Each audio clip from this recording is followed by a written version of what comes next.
people of YouTube? Welcome back to the channel. I don't know if you can hear or not in my voice, but I've been sick for a little bit, so I haven't been putting out any videos as of late, but feeling a little bit better finally today, so I figured I would make this video about an issue I've been having with my forge intake. So what's happening is I'm noticing this rubbing mark here on the tube, which corresponds with this mark, and I don't know if it's focusing very good, but there's a mark on the insulation for the hood. I don't know if it's happening all the time. I'm supposing it might only happen when the engine's torquing, so that might move the pipe up a little bit, but I'll show you the here's the profile of it, so you can see it does sit up a little bit higher than the engine cover there. I'll go from this side too. There you go. So it's definitely, yeah, it's definitely probably about, oh, I don't know, half an inch higher than the engine cover. There you go. I think that's a pretty good view there. So what I've tried doing is, let me get this engine cover off. You can see there's this bracket right here that attaches to the pipe. Obviously, I've tried bending this down to get, and you can see I can actually put a little bit of a bend in the bracket there to try to bend this down, but it's still rubbing, so I need to bend this even more. All right, so I got the intake off here.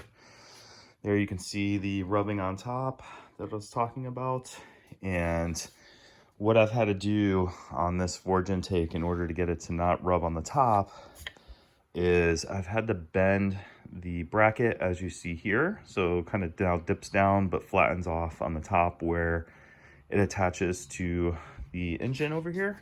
So I've had to bend it like this, and I just did a test fit, and it definitely sits now even with the height of the engine cover.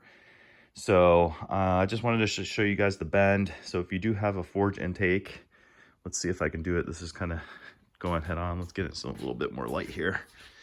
This is going head on. You can see it kind of bends up and then flattens out. So hopefully this will fix the rubbing issue on top.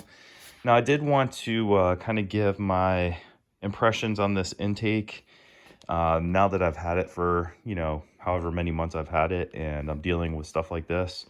You can also see on the bottom here that it is deformed because it sits on top of some coolant lines down there, it looks like. I think they're coolant lines. Let's take a look with the flashlight here. So they sit right on top of the, yeah, these are coolant lines to the radiator, it looks like. And maybe this is a, I don't know if that's like a transmission cooler line or something. The way that this intake fits in, that's the only way it's going to sit in there, and it does rub on top of those. But it doesn't, you know, it's not affecting functionality. It's not ruining it. It's just kind of pushed in the foam a little bit there. Not a big deal unless I go to sell this, and then obviously it doesn't look perfect. But it's on the bottom, so you don't see it on top. But the rubbing on top is an issue for me because now the finish is ruined.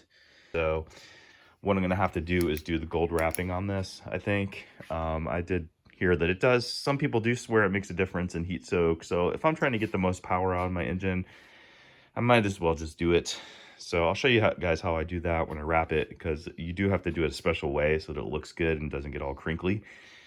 But yeah, this intake, as I've discovered further on, is really originally meant for the Veloster N, and the EN, Elantra N, and the i30N sedan, I believe, are the ones they, you know, list it as fitting. But from what I'm finding out from other people that have this intake, this is a very common issue with the rubbing, and a lot of people are saying it was originally for the Veloster N. Now they're saying it fits the Elantra N, but really it's not designed for it. I'm seeing that now.